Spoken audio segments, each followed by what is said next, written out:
नमस्कार साथियों, मैं मुकेश फौजदार, व्याख्याता संस्कृत। साथियों, व्याकरण की परंपरा को चर्चा में लाते हैं आपके बीच में। व्याकरण का परिचय आपको मैंने दिया है, लगभग परंपरा की बात करेंगे। परिचय चल रहा है हमारा। परंपरा में हम बात करें तो देखिए, व्याकरण की मुख्यतः दो परंपराएं होती हैं। व्याकरण की मुख्यतया दो परंपराएं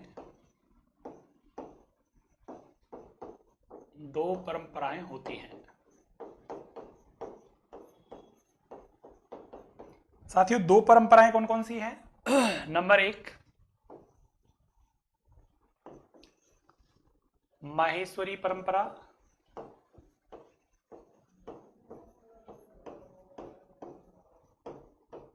और दूसरी होती है आपकी बारहस्पत परंपरा।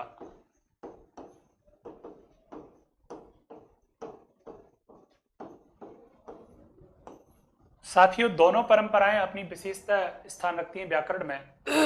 बारहस्पत परंपरा जो है वो सबसे पहली परंपरा मानी गई है।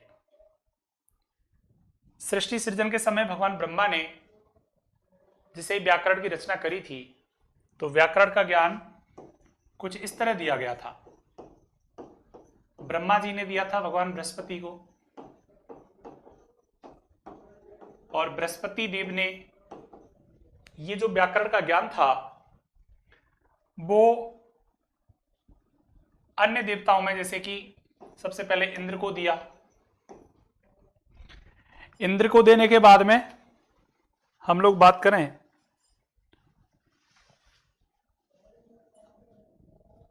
इंद्र ने यम को दिया, और यम के बाद में बात करें यम ने रुद्र को दिया, रुद्र ने वरुण को दिया। यानी कि ब्रह्मा ने बृहस्पति जी को, इंद्र को, यम को, रुद्र को, वरुण को और वायुदेव को व्याकरण का ज्ञान दिया। इस श्रृंखला में ये व्याकरण का ज्ञान जो है कि एक दूसरे से हमें उत्तरोत्तर प्राप्त होता गया। साथियों, सवाल आता है हमारा कि बृहस्पति जो हैं,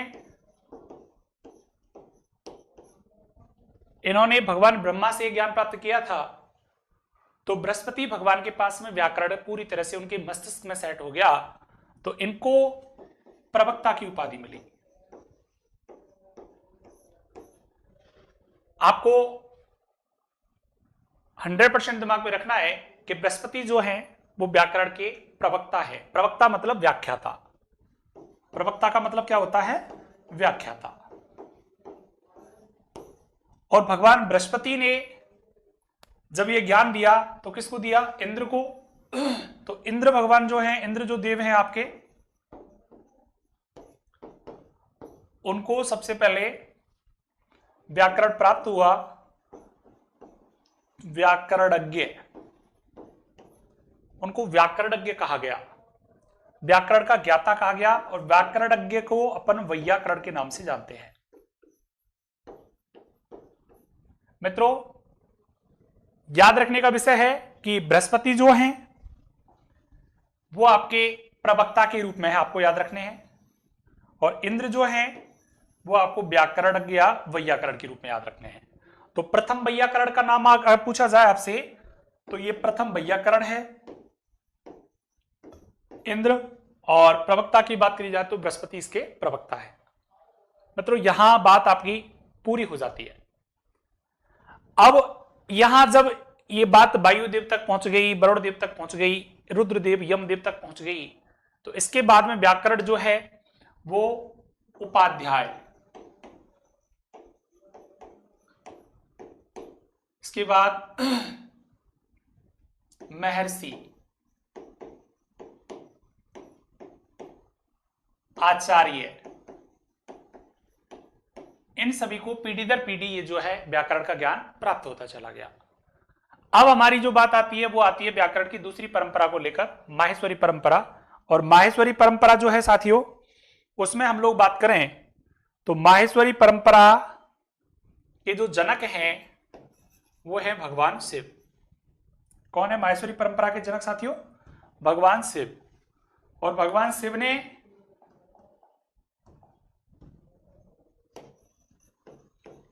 व्याकरण की माहेश्वरी परंपरा को जन्म दिया। अब इसके लिए किंवदंती, मैंने जैसा कि आपको पिछली क्लास में बताया था, किंवदंती क्या है?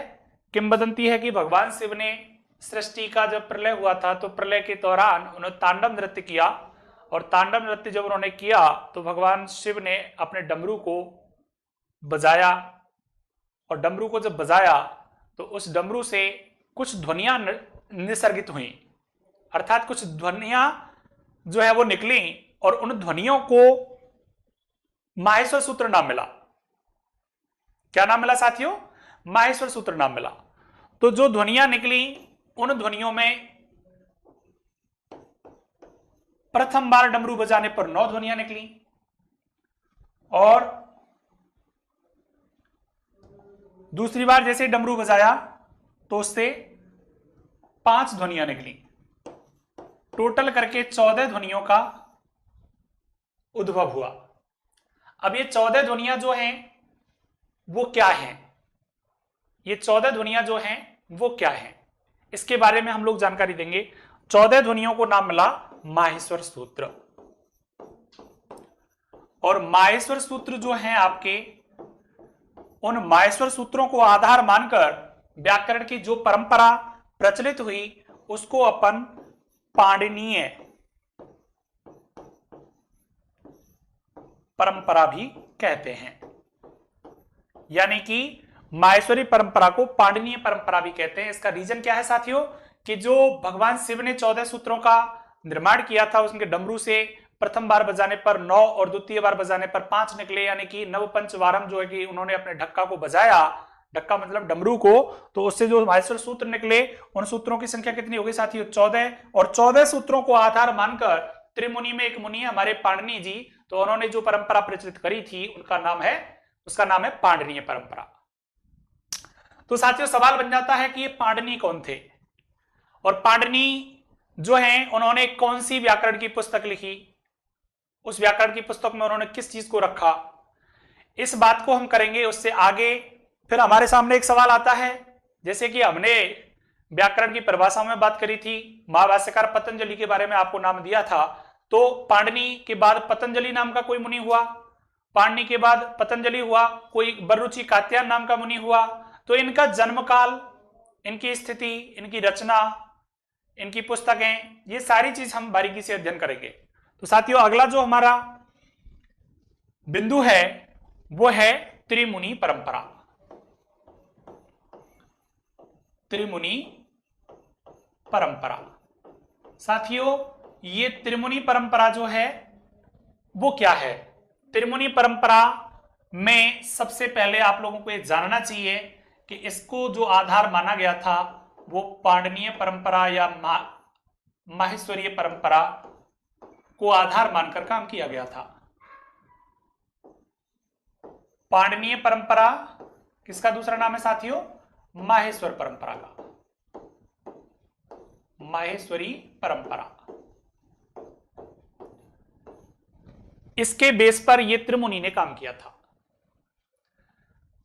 पाणिनि जी हुए, माहेश्वर परंपरा को आधार माना है, पतंजलि, कात्यायन, बर्रुचि जो भी हैं आपके, उन सब ने पाणिनि को फॉलो किया है।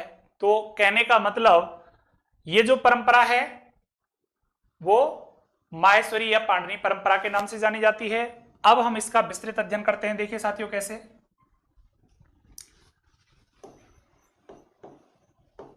माहेश्वरी परंपरा में जो त्रिमुनि हैं, ये त्रिमुनि कौन कौन है? सबसे पहले इनके बारे में विवेक करना है हमको। त्रिमुनि में साथियों आपके समक्ष मैं रखना चाहूंगा सबसे पहले महर्षि पाणिनि को, यानी कि सबसे पहले भगवान शिव द्वारा जो माहेश्वर सूत्र प्रदान किए गए थे वो सबसे पहले किसको प्राप्त हुए? महर्षि पाणिनि को प्राप्त हुए। और महर्षि पाणिनि को प्राप्त हुए तो उन्होंने अपना खुद का व्याकरण लिखा। उन व्याकरणों का आधारभूत जो स्तंभ था वो क्या था आपका माहेश्वर सूत्र। पाणिनि के बाद में नंबर दूसरे जो हमारे मुनि हुए हैं उनमें उनका नाम है कात्यायन, और इन कात्यायन को वररुचि भी कहा जाता है। और तीसरे जो मुनि हुए साथियों उनका नाम है पतंजलि। यानी कि सवाल आया हमारा कि सबसे पहले पाणिनि हुए, दूसरा कात्यायन वररुचि हुए, तीसरे हुए हमारे पतंजलि। तो साथियों ये बात आपको दिमाग में रखनी है कि पाणिनि, कात्यायन वररुचि और तीसरा हम बात करें तो पतंजलि, ये इनका एक उचित क्रम है। इनके क्रम को लेकर भी सवाल कई बार पूछ लेता है। आखिरकार सवाल क्या बनता है, हमारा सवाल यह बनता है कि त्रिमुनि परंपरा का जो क्रम है, त्रिमुनि में कौन कौन से मुनि आते हैं। तो त्रिमुनि में आप लोग इनको देख सकते हैं, ये हैं, और इनको संस्कृत में मुनि त्रयम कहा जाता है। मुनि त्रयम, त्रिमुनि हो या त्रिमुनियम, मुनि त्रयम हो, इस पद की हम जब बात करेंगे तो समास की प्रक्रिया में जब हम बात करेंगे तो यहाँ पे त्रिमुनि में अव्ययी भाव समास आपका मिलेगा। और अव्ययी भाव समास कैसे मिलेगा उसका एक नियम होता है साथियों, उसको भी हम आपके लिए चर्चा में लाएंगे। मुनित्रय में हो चाहे त्रिमुनि हो, दोनों को लेकर हम बात करेंगे आगे जब हम समास पढ़ाएंगे। विस्तृत चर्चा हमारी वहां से शुरू होगी। अब साथियों हमारा सवाल बनता है कि त्रिमुनि परंपरा में जो पाणिनि नाम के मुनि हुए हैं उन्होंने कौन सी तो पुस्तक लिखी, और उनकी पुस्तक में क्या लिखे गए, सूत्र लिखे गए कि वार्तिक लिखे गए कि भाष्य किया गया, क्या किया गया, इसके बारे में जानकारी देनी है। सूत्र लिखे गए तो कितने सूत्र लिखे गए, इसको लेकर सवाल बन जाता है। साथियों दूसरे हमारे कात्यायन वररुचि नाम के मुनि हुए, इन्होंने क्या कार्य किया, और फिर पतंजलि नाम के मुनि हुए, इन्होंने क्या कार्य किया। तो अब हम इन तीनों का बारीकी से अध्ययन करते हैं। तो साथियों देखिए, सबसे पहले पाणिनि नाम के जो मुनि हुए हैं, इन्होंने जो पुस्तक लिखी उसका नाम है अष्टाध्यायी। क्या नाम है, अष्टाध्यायी। अष्टाध्यायी की नाम की पुस्तक जो इन्होंने लिखी उसमें इन्होंने सूत्रों का विधान किया, तो इनको एक उपाधि प्राप्त हुई जिसका नाम है सूत्रकार। और सूत्र जब इन्होंने लिखे हैं तो सूत्र फिर किस तरीके के लिखे हैं, सूत्रों के प्रकार कितने होते हैं, सूत्रों के भेद कितने होते हैं, ये सारी बात हम करेंगे। पाणिनि के अनुसार सूत्र 6 प्रकार के माने गए, संज्ञा चे, परिभाषा चे, विधि नियम एवं चे, अतिदेशो अधिकार से षड्विधम सूत्र लक्षणम। साथियों संज्ञा सूत्र है, परिभाषा है, विधि है, नियम है, अतिदेश है, अधिकार है, ये 6 प्रकार के सूत्र आपको हम लोग बताएंगे। अब वो 6 प्रकार के सूत्र कैसे कैसे हैं उनका वर्णन आगे पढ़ेंगे हम लोग। आगे जो हमारा सवाल बनता है साथियों वो सवाल है हमारा कि इनकी पुस्तक जो है उसमें टोटल अध्याय कितने होते हैं। तो इनकी पुस्तक में टोटल अध्याय होते हैं 8। एक सामान्य जानकारी। ऐसे ही हम बात करें कात्यायन वररुचि ने क्या किया, तो कात्यायन वररुचि ने अपनी एक पुस्तक लिखी जिसका नाम है साथियों वार्तिकम। और वार्तिकम इन्होंने लिखा तो इनकी एक उपाधि बन जाती है वार्तिककार। साथियों सूत्रकार शब्द है, वार्तिककार शब्द है, ये भी एक सामासिक पद है, इनमें भी हम समास की चर्चा करेंगे। तो सूत्रकार हुआ, वार्तिककार हुआ, भाष्यकार हुआ, ऐसे पदों में हम उपपद तत्पुरुष समास पढ़ के चलते हैं। और उपपद तत्पुरुष क्या होता है ये बात हम तत्पुरुष के अंतर्गत जाके पढ़ेंगे। अब साथियों हम बात करें, अगला जो हमारा मुनि है उसका नाम है पतंजलि। और पतंजलि मुनि ने अपनी पुस्तक लिखी, उसको अपन भाष्यम या महाभाष्यम कहते हैं। और महाभाष्यम जो पुस्तक है उसमें महर्षि पाणिनि की बात को उन्होंने व्याख्याकृत रूप में लिखा है, मतलब पूरी तरह से विवेचित करके लिखा है। और बात करें तो साथियों जब इन्होंने भाष्य लिखा है तो इनका नाम पड़ गया, उपाधि मिल गई भाष्यकार। मैंने केवल इनकी पुस्तकों के बारे में आपको जानकारी दी है। तो ये तो इनकी पुस्तकें हो गई। ये पुस्तक में देखिए साथियों, ये इनकी पुस्तक का नाम है अष्टाध्यायी, ये इनकी पुस्तक है वार्तिकम, और इनकी पुस्तक का नाम है साथियों महाभाष्यम। और बात करें तो ये इनकी क्या हो गई, उपाधि हो गई। इधर ये इनकी उपाधि हो गई और ये इनकी उपाधि या बिरुद हो गया।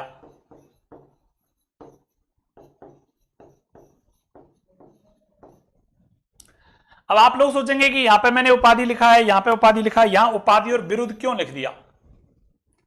मित्रों घबराइए नहीं, उपाधि शब्द तो हम लोगों ने सुना हुआ है, लेकिन बिरुद शब्द हमारे सामने नया है। तो हम लोग यहां पर एक शिक्षण सूत्र काम में लेते हैं। जैसा कि मैंने पिछले क्लासेस में आपको बताया था कि हम जब भी व्याकरण के प्रत्येक टॉपिक को आपके बीच में डिस्कस करेंगे तो वहां संबंधित नियमों की कल्पना करेंगे, शिक्षण सूत्रों को अप्लाई करेंगे। तो आज हमारे यहाँ पे एक सवाल बन जाता है, सवाल है कि उपाधि और बिरुद ये दोनों अगर एक जैसे हैं तो हम जानते किसको हैं? उपाधि को। तो ज्ञात कौन हो गया? उपाधि। किसको नहीं जानते? बिरुद को। तो अज्ञात कौन हो गया? बिरुद। तो हमने उपाधि शब्द को लेकर बिरुद का ज्ञान किया है। तो यहां पे कौन सा शिक्षण सूत्र अप्लाई होता है? ज्ञात से अज्ञात की ओर। यानी ज्ञात तो क्या था? उपाधि। अज्ञात क्या है? बिरुद। तो ज्ञात से अज्ञात की ओर जो काम करते हैं उसमें होता क्या है कि जिस चीज को हम पहले से जान चुके होते हैं वो तो ज्ञात हो गई, और नहीं जानते वो अज्ञात हो गई। तो ज्ञात से अज्ञात की ओर शिक्षण सूत्र ने काम किया, तब जाके हमने उपाधि के बाद में किसको सीखा? बिरुद को। इसका आप स्क्रीनशॉट ले सकते हैं साथियों। आगे बढ़ता हूं, देखिए अब हम एक एक मुनि को बाकायदा सीखते हैं। सबसे पहले हमारा जो मुनि है वो कौन है? पाणिनि। पाणिनि जो है उसके बारे में आपको जो जो जानकारी मैं दे सकता हूं वो आप दिमाग में रखिएगा, क्योंकि पाणिनि को लेकर बहुत सारे सवाल पूछे जाते हैं और सवालों में आपसे गलतियां नहीं हो इसलिए आप कॉपी पेन लेके नोट भी करते हैं साथ साथ। और सबसे पहले इनका जन्म स्थान, फिर बात करेंगे जन्म काल, तत्पश्चात बात करेंगे हम इनके पिता का नाम,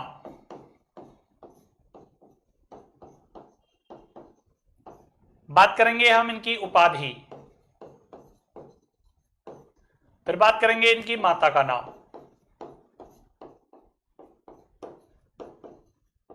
तत्पश्चात इनके गुरु का नाम,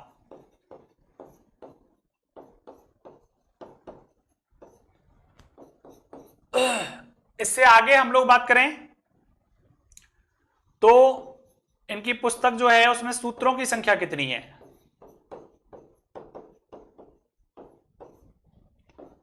सूत्रों का प्रकार,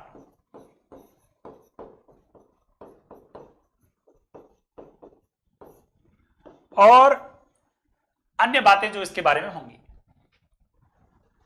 साथियों पाणिनि पढ़ रहे हैं हम लोग, और पाणिनि पढ़ रहे हैं तो देखिए सवाल हमारा बहुत अच्छा है कि जन्म स्थान कहां है इनका। पाणिनि ने जन्म कहां लिया? सवाल बन जाता है पाणिनि ने जन्म कहां लिया?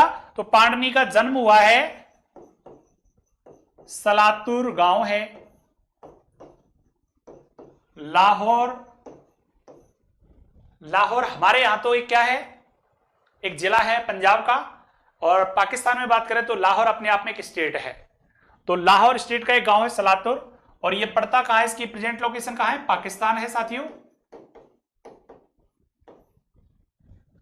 और आज 14 अगस्त है, तो 14 अगस्त का पाकिस्तान से संबंध है जैसा कि आप जानते होंगे। साथियों जन्म काल के बारे में बात करें तो इनका जन्म काल है 500 ईसा पूर्व, 500 ईसा पूर्व। अब आप लोग सोचेंगे 500 ईसा पूर्व है, कई लोगों के दिमाग में सवाल आता है कि साहब ये ईसा पूर्व क्या होता है, तो इसके बारे में भी जानकारी आपको दी जाएगी। साथियों हमारा अगला सवाल बनता है कि पिता का नाम क्या है? तो इनके पिता का नाम है पड़िन। पिता का नाम क्या है? पड़िन। साथियों इनकी उपाधि जैसा कि आपको मैंने बताया थोड़ी देर पहले ही, इनको सूत्रकार कहा जाता है।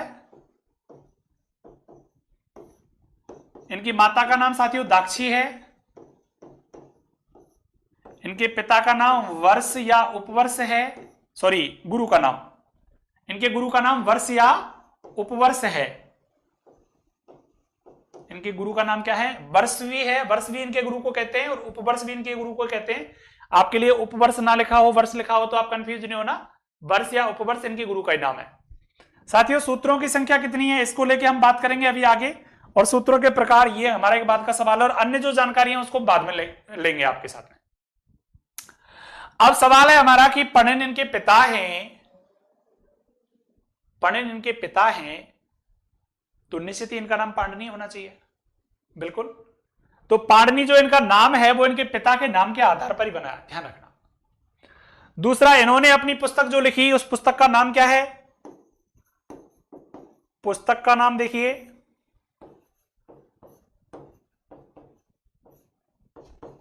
इनकी पुस्तक का नाम है अष्टाध्यायी।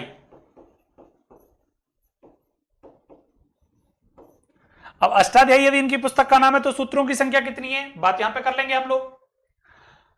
अब देखिए साथियों कि अष्टाध्यायी जो पुस्तक है उसमें हम लोग बात करें तो देखिए टोटल इसके 8 अध्याय होते हैं, और प्रत्येक अध्याय में 4 पाद होते हैं। तो 8 अध्यायों में प्रत्येक में 4-4 हो गए, तो टोटल इसके जो पाद हैं वो कितने हो गए साथियों? 32 पाद हो गए। अष्टाध्यायी पद में यदि आपसे समास पूछा जाए कि अष्टाध्यायी में समास कौन सा है, तो साथियों अष्टाध्यायी में 2 समास बनते हैं आपके। एक तो बन जाता है अष्टानाम अध्यायानाम समाहारे, यदि हम ऐसा विग्रह करते हैं तो द्विगु समास उदाहरण हो जाएगा। और यदि मैं कहूं कि अष्टौ अध्याया यासाम सा, 8 अध्याय हैं जिसके वह है या जिसमें वह है, वो कौन? अष्टाध्यायी। तो अन्य पद की प्रधानता करते हुए हम यहां पे बहुब्री समास करेंगे, तो घबराइए नहीं। यहां पे समास की बात करें तो देखिए अष्टाध्यायी पद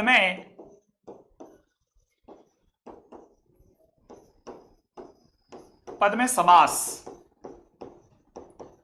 तो समास यहां पे 2 होते हैं, एक तो द्विगु, और द्विगु यदि होता है तो विग्रह क्या होगा? अष्टानाम अध्यायानाम समाहारे। अष्टानाम अध्यायानाम समाहारे यदि इसका विग्रह होता है तो समास कौन सा हो जाएगा साथियों? द्विगु। और द्विगु यदि समास यहां पे हमारा बन रहा है तो विग्रह आपको अष्टानाम अध्यायानाम समाहारे ही ध्यान रखना पड़ेगा, इस बात का विशेष ध्यान रखें। और दूसरा जो समास है यहां पे कौन सा हो सकता है साथियों? बहुव्रीहि। और बहुव्रीहि समास यदि है तो इसका विग्रह होगा अष्टौ अध्याया यासाम सा। अष्टौ अध्याया यासाम सा, इट मीन्स 8 अध्याय हैं जिसके वह, और 8 अध्याय जिसके होते हैं साथियों वो कौन? अष्टाध्यायी। और अष्टाध्यायी अन्य पद के रूप में चला जाएगा तो समास कौन सा हो जाएगा? बहुव्रीहि। साथियों सवाल आता है कि अष्टाध्यायी में अध्याय कितने हैं, तो अध्यायों की संख्या मैंने बता दिया आपको कितनी? 8। और यदि पाद पूछे जाए टोटल तो पाद कितने आपके? 32। और एक सवाल यदि पूछा जाए कि अष्टाध्यायी में कितने पाद सिद्ध हैं और कितने पाद असिद्ध हैं, तो ये सिद्ध और असिद्ध का आपको पता होना चाहिए कि सिद्ध पाद कितने होंगे। सिद्ध पाद हो गए इसमें टोटल 29, और असिद्ध पाद हो गए इसमें 3। अब बात करें तो 3 पाद कौन से हैं जो असिद्ध हैं? पूर्वत्र असिद्धहा, यहां पे एक कोटेशन आती है, इसका मतलब होता है कि महर्षि पाणिनि ने 8वां अध्याय जब लिखा तो 8वें अध्याय के दौरान जो अंतिम 3 पाद लिखे गए थे उसमें सिद्ध पदों का प्रयोग नहीं हुआ, और सिद्ध पदों का प्रयोग नहीं होने के कारण इनको असिद्ध कहा जाता है। साथियों सवाल बन जाता है हमारा कि टोटल सिद्ध पाद कितने हो गए? 29। असिद्ध कितने हो गए? 3। कुल पाद कितने हो गए? 32। अब हम बात करें तो सूत्रों की संख्या। सूत्रों की संख्या का मतलब क्या है? सूत्रों की संख्या की बात करें तो यहां पे बहुत सारे विवेक आपको देखने को मिलते हैं, बहुत सारे मत आपको मिलते हैं। अनेक वैयाकरणाचार्यों ने अनेक मत यहां पे प्रदान किए हैं आपको, तो यहां पे प्रत्येक के मत को ध्यान में रखते हुए हम बात करें तो देखिए साथियों, सबसे पहले सूत्रों की संख्या में कई आचार्य तो मानते हैं कि अष्टाध्यायी में 4000 सूत्र हैं, कई मानते हैं 3965 हैं, कई मानते हैं 3997 है। तो यहां पे अनेक अनेक अनेक विद्वानों के अनेक अनेक अनेक मत हैं। मैं आपको एक फिगर लिख रहा हूं 3965, जो ये एक पुस्तक चलती थी पहले BSER में, मतलब board of secondary education Rajasthan में एक पुस्तक चलती थी पहले, और उस पुस्तक का नाम आपको बता दूं लघु सिद्धांत कौमुदी है।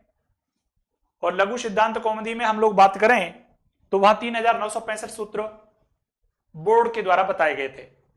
अब हम बात करें तो देखिए कई विद्वानों ने 3997 भी माने हैं, कई मानते हैं यहां पे 3980, और कई मानते हैं लगभग 4000।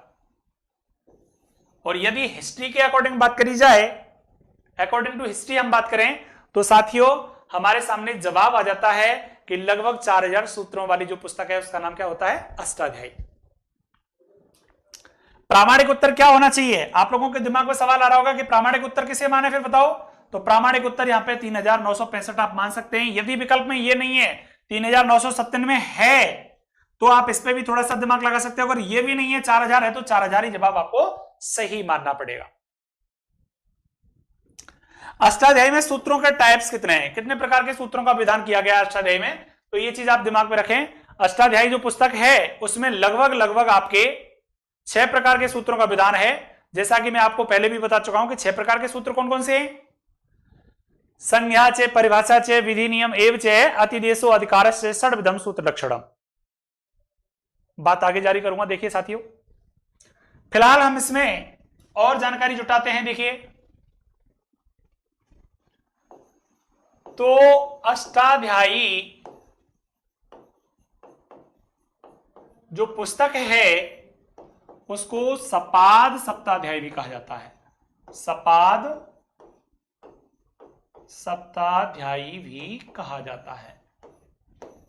अब ये सपाद सप्ताध्यायी का मतलब क्या है, ये बात समझ लें हम लोग। सपाद का मतलब देखिए साथियों, सपाद माने होता है 1/4, और सप्त का मतलब होता है 7। तो हमारे सामने जवाब आ जाता है 7 सही 1/4। साथियों अभी थोड़ी देर पहले मैंने चर्चा करी थी आपको कि अष्टाध्यायी में सिद्धपाद कितने हैं, तो सिद्धपादों की संख्या मैंने कितनी बताई? 169 यानी कि 29, और असिद्ध पाद मैंने कितने बताए? केवल त्रय 3। तो साथियों देखो यहां पे वही सवाल आपका बनता है, 7 × 4 करेंगे तो जवाब हमारा 28 आएगा। और 8वां अध्याय जो है उसका पहला पाद सिद्ध है, तो एक और रखते हुए यानी कि 28 + 1 टोटल हमारे 29 पाद हो जाते हैं। और 29 पाद सिद्ध होने के कारण इसको सपाद सप्ताध्यायी भी कहा जाता है। 29 पाद मतलब भाई 7 अध्यायों के टोटल 4-4 पाद मिला के 28 हो गए, और 8वें अध्याय का पहला पाद एक पाद और जुड़ जाएगा, तो 28 + 1 29 पाद हो जाएंगे। तो 29 का मतलब हो गया 7.25, और सपाद 7.25 का मतलब हो गया सपाद सप्ताध्यायी। दी गई जानकारी समझ में आ गई होगी आपको। सवाल बनता है कि अष्टाध्यायी का दूसरा नाम क्या है, तो आप नाम दे सकते हैं बढ़ते ही सपाद सप्ताध्यायी। अब देखिए साथियों, अष्टाध्यायी में हम लोग और बात जुटाएं तो और एक जानकारी हमें प्राप्त होती है कि यहां पर कितने प्रकरण हैं। अष्टाध्यायी में प्रकरणों की बात करें तो कितने प्रकरण हैं। अब प्रकरण देखो मैं आपको बताऊं, संज्ञा प्रकरण है, बात करें तो हम लोग संधि प्रकरण है, समास प्रकरण है, उपसर्ग है, प्रत्यय प्रकरण है। प्रकरण तो बहुत सारे हैं। तो इन प्रकरणों को हम लोग बात करेंगे तो इनकी संख्या के बारे में हम पूछें तो संख्या इसमें कोई निश्चितता नहीं होगी, क्योंकि सारे प्रकरण ही तो हैं। अब हम बात करें आगे,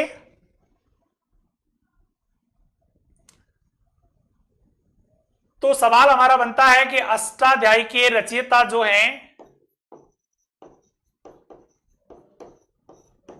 रचयिता या प्रणेता जो है उनका नाम क्या है? साथियों क्वेश्चन बन के आता है कई बार, अष्टाध्यायी की रचयिता कौन है, प्रणेता कौन है। अगर क्वेश्चन ऐसे आता है आपको तो आप उसमें क्या जवाब देंगे? जवाब हमारा क्या होगा? आचार्य पाणिनि। आचार्य पाणिनि इसका जवाब होगा। यानी आचार्य पाणिनि जो है उन्होंने कौन सी पुस्तक लिखी है? अष्टाध्यायी। बात समझ में आ रही होगी आपको। अब सुनिए साथियों, सूत्रों की संख्या को लेकर मैंने अवाल क्वेश्चन छोड़ा था, तो उस क्वेश्चन को मैं दोबारा आपके सामने रखता हूं। सूत्रों का प्रकार और सूत्रों की संख्या। तो प्रकार को लेकर बात करता हूं। सबसे पहले सूत्र 6 प्रकार के होते हैं। सूत्र 6 प्रकार के होते हैं। अब 6 प्रकार के सूत्र कौन कौन से हैं मित्रों? देखिए, संज्ञाचे, परिभाषाचे, विधि नियम एवं च अतिदेशो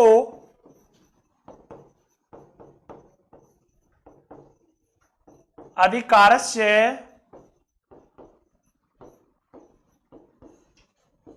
षड्विधम सूत्र लक्षणम।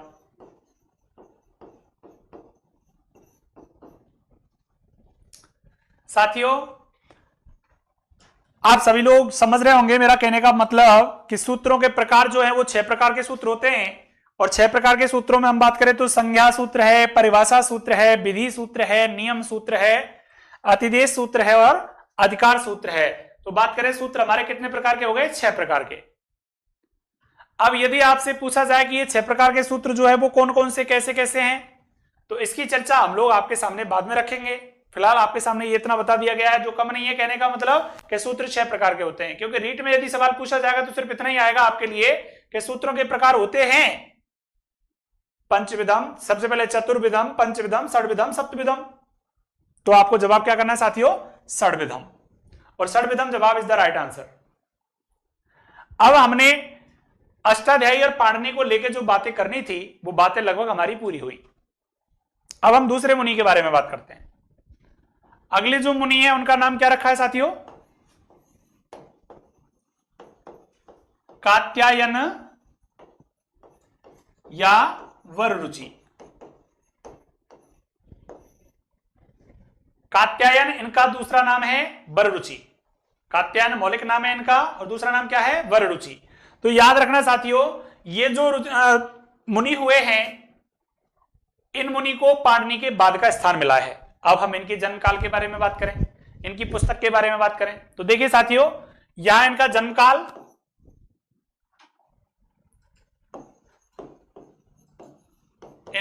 काल है 350 ईसा पूर्व।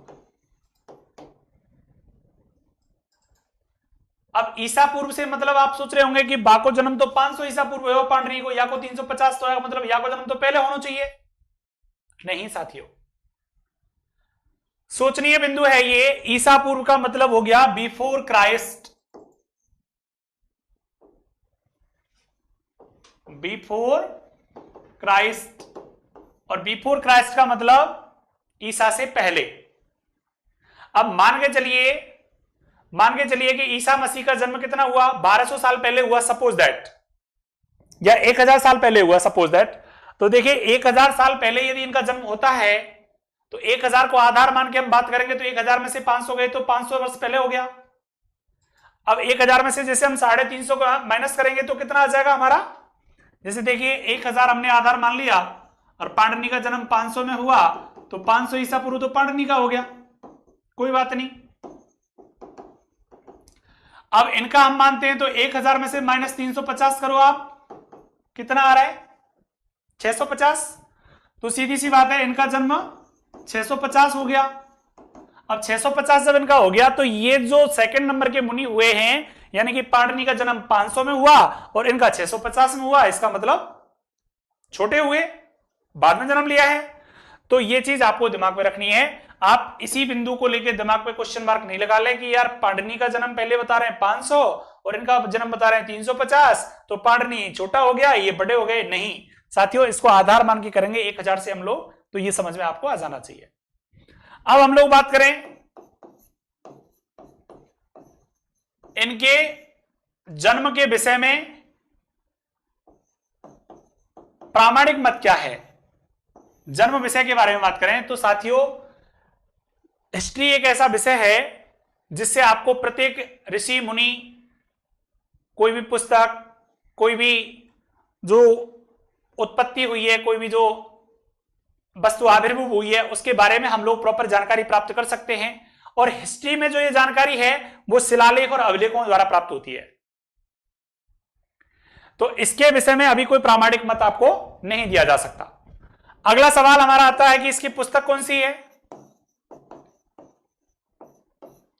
ये अस्तित्व में कब आए। मतलब पाणिनि के बाद में यदि ये इनका जन्म हुआ है तो इन्होंने कौन सी पुस्तक लिखी और पाणिनि की कौन सी बातें इन्होंने दोबारा से शुद्ध करके हमारे बीच में रखी। साथियों, इन्होंने पुस्तक जो लिखी है उस पुस्तक का नाम है वार्तिकम। क्या नाम है? वार्तिकम। इनकी पुस्तक का नाम वार्तिकम है। इसका मतलब क्या होता है कि सूत्रों के द्वारा जो बात पूरी तरह से क्लियर नहीं हुई है, मतलब सूत्रों से जो बात अवशिष्ट रह गई है, उस बात को पूरा करके जो सूत्रों में शोधन कार्य किया गया है, यानी कि उस सूत्र को रिप्रेजेंट किया गया है, तो उसको वार्तिक कहा जाता है। कहने का मतलब, अब वार्तिक कहा जाता है, इसका एक उदाहरण मैं आपके लिए देता हूं। जैसे मान के चलिए हमारा एक सूत्र आता है वृद्धि रेचि। तो वृद्धि रेचि सूत्र ने हमसे क्या कहा संधि में? वृद्धि रेचि सूत्र ने केवल हमसे इतनी बात कही है कि आया आके परे एच प्रत्यय हर के वर्ण हो तो वृद्धि एकादेश हो जाता है। मतलब आया आके परे ए आएगा तो आई, ओ आएगा तो औ। अब इस सूत्र ने केवल इतनी बात कही, लेकिन अब जो वार्तिककार हुए ये कौन? कात्यायन वरुचि। इन्होंने नई बात क्या रखी हमारे सामने? अक्षादून्य उपसंख्यानम सूत्र दिया, प्रवस्तर कंबल वसन दशानाम ऋडे सूत्र दिया, ऋते तृतीय समासे दिया, प्रादु हुडो डेशु सूत्र दिया, एत्यु द्वितीय ठसु सूत्र दिया। तो ये जो सूत्र हैं साथियों हमारे, ये सब वार्तिक सूत्र कहलाते हैं। इसका मतलब कि सूत्रों से जो बात वांछित रूप से क्लियर नहीं हुई थी, उस बात को पूरा करने के लिए जो सूत्र काम में लिए गए, सूत्रों में जो उतार चढ़ाव किया गया, सूत्रों में जो शोधन कार्य किया गया, वो साथियों वार्तिक नाम से जाने जाते हैं। अब ऐसे कितने सूत्र हैं, ऐसे कितने सूत्र हैं जिनमें हम लोग ये बात क्लियर कह सकते हैं आपके समक्ष कि पाणिनि ने इतने सूत्रों पे वार्तिक लिखे हैं? तो देखिए मित्रों,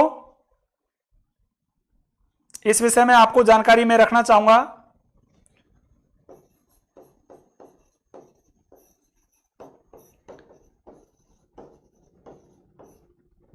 जानकारी प्राप्त है, आंकड़ा हमारे सामने है कि जो 3965 सूत्र पाणिनि ने अष्टाध्यायी में रखे थे, उन 3965 सूत्रों में 836 सूत्र ऐसे थे जो पूरी तरह से क्या अपनी बात क्लियर नहीं कर पाए थे। तो 836 सूत्रों पर कात्यायन वरुचि ने वार्तिका का कार्य किया है, अर्थात जो बात सूत्रों से स्पष्ट नहीं हुई उसको दोबारा से रिप्रेजेंट किया है। उदाहरण आपके सामने दे दिया मैंने कि वृद्धि रेचि सूत्र से वो बात क्लियर नहीं हुई है जो बातें अन्य सूत्रों से क्लियर हो रखी हैं। अब हम बात करें तो इन्होंने जो वार्तिक दिए हैं, उस वार्तिक का प्रयोग कहां मिल सकता है, कहां देखने को मिल सकते हैं? तो भट्टोजी दीक्षित नाम के एक आचार्य हैं, उनकी पुस्तक जो है उससे आप ये आंकड़े प्राप्त कर सकते हैं, और अन्य व्याकरण आचार्य जो हैं उनसे भी आप लोगों को ये सारी चीज देखने को सुनने को मिल सकती है। साथियों, विस्तृत चर्चा आगे करूंगा, अभी फिलहाल हम तीसरे मुनि के बारे में बात करते हैं। और तीसरे मुनि हमारे कौन से हुए? पतंजलि।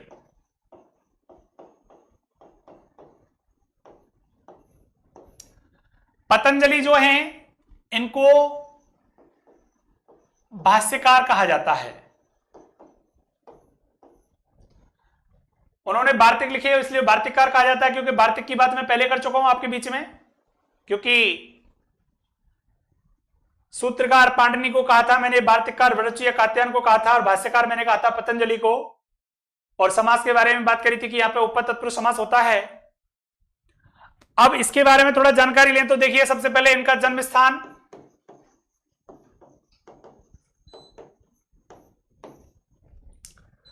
साथियों इनका जन्म स्थान जो है ना वो गोनर्द प्रदेश में हुआ था। गोनर्द प्रदेश, गोनर्द प्रदेश एक स्थान है सुदूर दक्षिण में, तो गोनर्द प्रदेश में इनका जन्म हुआ, इसलिए इनको गोनर्दीय कहा जाता है।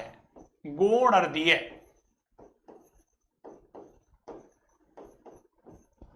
ये सुदूर दक्षिण का प्रदेश है भारत में ही। साथियों इन पतंजलि का जन्म जो है वो कहां से हुआ, जन्म स्थान में भी इनका स्थान बिल्कुल सुरक्षित है। कैसे कि गोड़िका नाम की एक कन्या थी, और गोड़िका नाम की कन्या प्रातः स्नान करने के लिए जैसे नदी में जाती है तो वो हाथों को अंजलि बनाकर सूर्य के लिए जैसे ही जल अर्पित करती है तो अंजलि में जल भरा होता है और उस जल के मध्य में एक सांप का बच्चा आकर गिर जाता है, और सांप का बच्चा जैसे ही आकर गिरता है तो सांप का जो बच्चा होता है उससे ये गोणिका जो है सवाल करती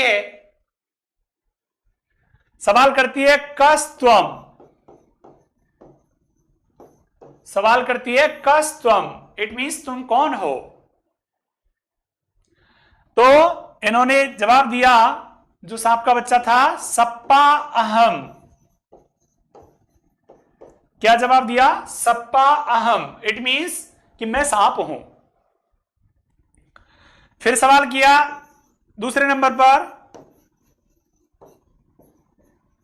सवाल था हमारा कि रेफा क्वगत, मतलब मैं कह रहा हूं सवाल को, सवाल तो गोणिका का है साथियों, रेफा क्वगत,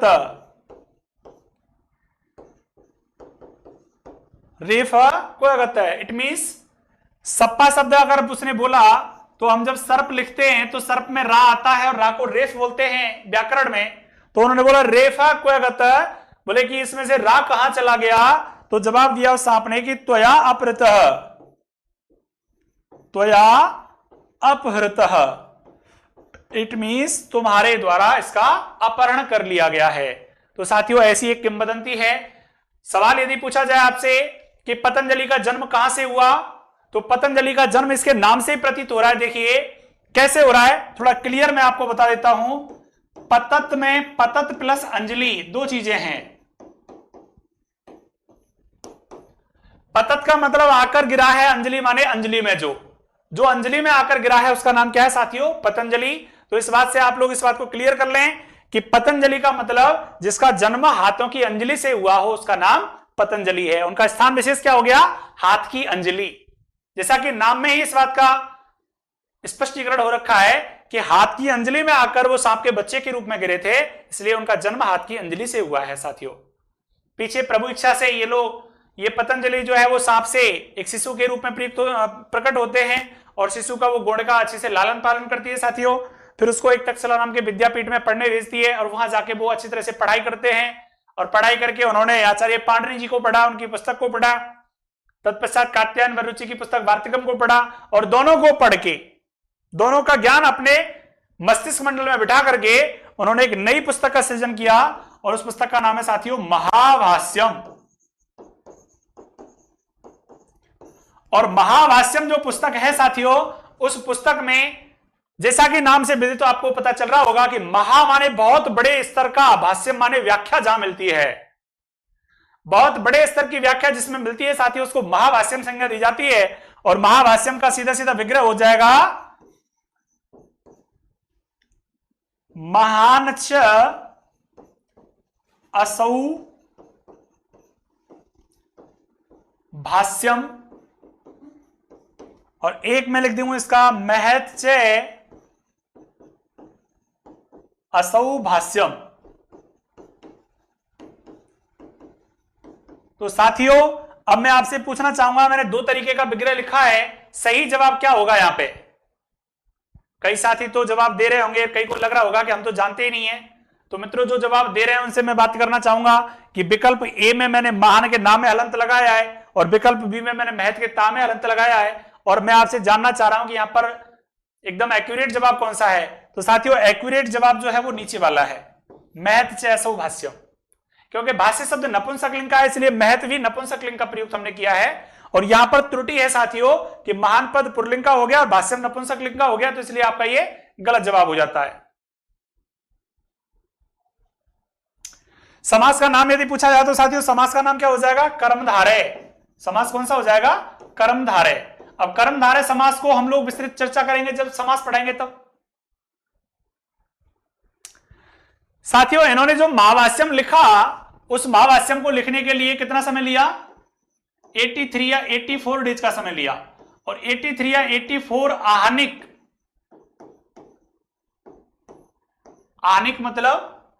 आहनिक मतलब एक दिन की अवधि टोटल 24 घंटे की होती है, तो एक दिन में 24 घंटे होते हैं। ऐसे ही समझ के रखिए आप लोग कि दिन और रात में 24 घंटे का मतलब 83 या 84, और 83 या 84 हो गया तो मतलब 83 या 84 दिन लग गए थे इनको लिखने में, और महावास्यम इन्होंने कंप्लीट लिख लिया था। साथियों ये तीनों मुनियों की मैंने सामान्य चर्चा आपको कर दी है, इससे आगे हम लोग बात करेंगे। और आगे देखिए साथियों क्या होता है कि एक बार रिपीट मार लेता हूं आपके लिए। सबसे पहले मैंने व्याकरण की परंपरा को लेकर बात करी थी। व्याकरण की परंपरा में माहेश्वरी परंपरा और वायस्पत परंपरा के बारे में परिचय कराया था। वायस्पत परंपरा का मैंने आपको पूरा प्रकरण समझाया है कि देखिए भगवान ब्रह्मा ने बृहस्पति को ज्ञान दिया, इंद्र को दिया, यम वरुण को, वायु को ज्ञान दिया। तो देखिए व्याकरण के प्रथम प्रवक्ता व्याख्याता भगवान बृहस्पति माने जाते हैं, इंद्र को प्रथम वैयाकरण माना जाता है।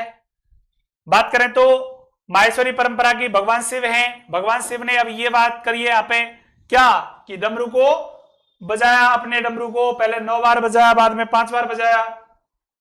नव पंचवारम डमरू को बजाया उन्होंने, स्वय ढक्काम नव पंचवारम अवाद्यत, यानी कि 9 और 5 यानी कि टोटल 14 बार बजाया। तो जो सूत्र निकले उससे माहेश्वर सूत्र नाम दिया जाता है। और माहेश्वर सूत्रों को सबसे पहले महर्षि पाणिनि ने प्राप्त किया, इसलिए इस परंपरा को पाणिनीय परंपरा कहा जाता है। साथियों इससे आगे हम बात करें, देखिए त्रिमुनि परंपरा जो है वो पाणिनीय परंपरा कही जाती है और माहेश्वर सूत्रों को आधार मान के लिखी गई है, तो इसलिए इसे माहेश्वरी परंपरा भी नाम दिया जाता है। माहेश्वरी परंपरा में आगे हम डिटेल बात करें तो त्रिमुनि शब्द हमारे लिए आता है, और त्रिमुनि शब्द में हम समास की बात करें या मुनि त्रयम शब्द में हम समास की बात करें तो साथियों अव्ययी भाव समास होता है। और अव्ययी भाव समास कैसे होता है जब हम पढ़ेंगे तब आपको विस्तृत जानकारी देंगे। त्रिमुनि में हम क्रम पूछें तो इनका क्रम है ये, और ये क्रम जो है इनका जन्मानुसार क्रम है ये। अगर इनका उचित क्रम पूछा जाए तो पहले पाणिनि आएगा, दूसरा कात्यायन वरुणचि आएगा, तीसरे पे पतंजलि आएगा। इस क्रम को आप दिमाग में रखिएगा, ये क्रम भंग नहीं होना चाहिए आपका। अब बात करें पाणिनि की पुस्तक का नाम अष्टाध्यायी हो गया। इनको सूत्रकार कहा जाता है क्योंकि इन्होंने अपनी पुस्तक में केवल सूत्र लिखे थे। सूत्रम कार्यति इति सूत्रकारः उपतत्पुरुष समास। इनको वार्तिकम इन्होंने अपनी पुस्तक लिखी, वार्तिककार की उपाधि है। वार्तिकम करोति इति वार्तिककार है, यहां भी उपतत्पुरुष हो जाएगा। पतंजलि ने महाभाष्यम लिखा, महाभाष्यकार कहा जाता है इनको। भाष्यम करोति इति भाष्यकार है, यहां भी उपतत्पुरुष हो जाएगा। साथियों आगे बात करें, देखें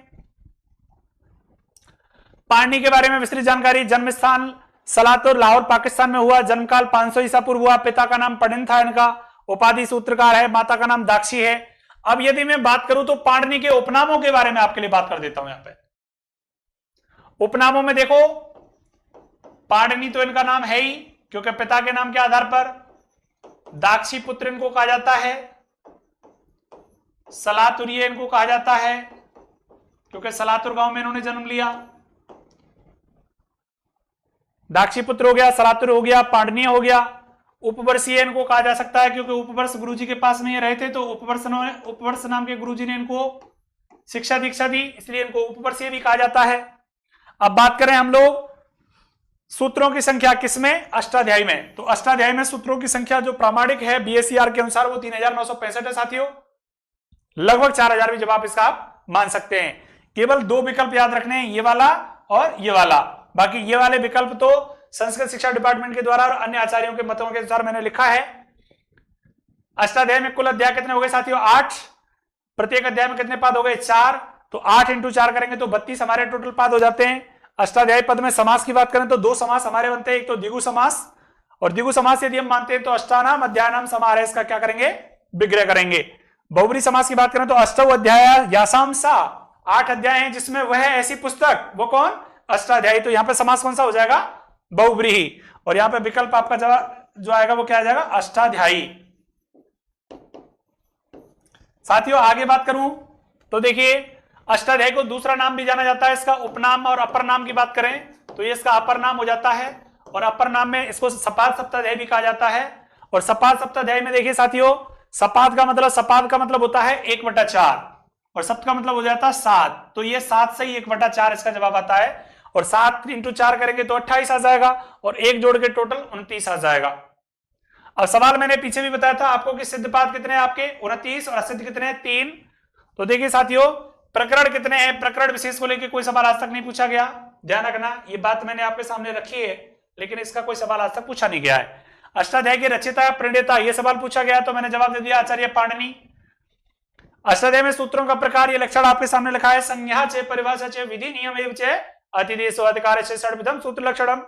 तो साथियों ये 6 प्रकार के सूत्रों का लक्षण आपके सामने रखा गया है, जिसमें संज्ञा, परिभाषा, विधि, नियम, अतिदेश और अधिकार 6 प्रकार के सूत्र होते हैं। तो यहां पे सवाल ये पूछा जाता है कि सूत्रम कतिविधम, तो साथियों जवाब देना है षड्विधम। सवाल पूछा जाए सूत्रम कतिविधम तो आप जवाब आराम से दे सकते हैं, और जवाब क्या हो जाएगा साथियों, षड्विधम। षड्विधम ये जवाब आपके सामने इस तरीके से आ जाएगा। अब हम लोग आगे बात करें तो कात्यायन वररुचि के बारे में हमने बात करी है। इनका जन्मकाल 350 ईसा पूर्व बताया गया था। जन्म के विषय में कोई प्रामाणिक मत नहीं है। पुस्तक का नाम जो है इनका वार्तिकम है, और वार्तिक कितने लिखे इन्होंने 836 लिखे। और इनकी उपाधि का नाम साथियों, इनकी उपाधि का नाम वार्तिककार होता है। हालांकि ये जानकारी मैं पहले भी आपको दे चुका हूं, इनकी उपाधि क्या है, वार्तिककार है। अब वार्तिक का मतलब मैंने समझाया कि वृद्धि रेचि सूत्र से जो बात स्पष्ट नहीं हो पाती है उसके लिए अलग से 7 या 8 वार्तिक दिए गए हैं वृद्धि के, तो उनसे जो बातें स्पष्ट होती हैं तो वृद्धि संधि के दौरान हम आपको चर्चा बिल्कुल क्लियर कर देंगे कि वार्तिक और सूत्र में परस्पर क्या अंतर है। साथियों आगे हम बात करें तो पतंजलि, इनका जन्म स्थान तो हो गया। जन्म समय को लेकर हम बात करें तो समय इनका कब था, समय इनका है साथियों 150 से 200 ईसा पूर्व। इनका समय कितना है 150 से 200 ईसा पूर्व। इनकी माता का नाम, ये इनकी माता है गौणिका, माता का नाम आप याद रखें। गोनर्द प्रदेश के रहने वाले थे, इनको गोनर्दीय भी कहा जाता है, ये इनकी उपाधि है साथियों। गोनर्दीय नाम से पतंजलि को जाना जाता है। पतंजलि का मतलब जो अंजलि में आके गिरा उसको पतंजलि बोलते हैं साथियों। अब ये क्वेश्चन मैंने आपको बताए थे कि जब गौणिका नदी में स्नान करने के बाद में सूर्य को जल चढ़ा रही थी तो उसके हाथ में एक सांप का बच्चा आके गिरता है, तो उसने बोला कैत्वम, बोला सप्पा हेम, रेफा क्यों बोला तो अपृत। तो ये पतंजलि शब्द की हम बात कर रहे थे कि पतंजलि का मतलब अंजलि में पतित हुआ है, जो अंजलि में आकर गिरा है जो, उसको पतंजलि बोलते हैं। अब इन्होंने अपनी पुस्तक लिखी थी महाभाष्यम, इनकी पुस्तक का नाम हो गया। और पुस्तक का मतलब महाभाष्य क्यों कहा गया है, क्योंकि इन्होंने पाणिनि कृत अष्टाध्यायी को और वररुचि कृत वार्तिकम दोनों का अध्ययन करने के बाद में नई पुस्तक का सृजन किया जिसका नाम महाभाष्यम है। यानी कि दोनों की पुस्तकों से ज्ञान प्राप्त करके इन्होंने अपने शब्दों में पाणिनि के सूत्रों को और वररुचि के वार्तिकों को अपने तरीके से एक्सप्लेन किया। बहुत विस्तृत व्याख्या उन्होंने रखी, इसलिए वहां पे हमने आपके सामने समास भी पूछा। तो समास कौन सा है, कर्मधारय है महाभाष्यम में। और विग्रह की बात करी थी तो विग्रह उचित जवाब महत च असौ भाष्यम, क्योंकि भाष्यम नपुंसक लिंग का पद है और ये भी नपुंसक लिंग का है। तो ये नपुंसक लिंग दोनों का आप नियम बताते हुए बात करेंगे, क्योंकि नियम हमारा है कि जैसा विशेषण है वैसा ही हमें विशेष लगाना है, और विशेष जैसा है वैसा ही हमें विशेषण प्रयुक्त करना है। साथियों आगे चर्चा करेंगे आपके बीच में विस्तृत चर्चा के रूप में। हम लोग सबसे पहले पाणिनि की व्याकरण को लेकर हम बात करेंगे, तो अष्टाध्यायी में माहेश्वर सूत्रों की बात आती है। अब अगली क्लास में हम लोग माहेश्वर सूत्रों को लेकर आपके सामने उपस्थित होंगे। तब तक देखते रहिए, अपने चैनल को बहुत अच्छे तरीके से लाइक करो, सब्सक्राइब करो, शेयर करो साथियों। धन्यवाद।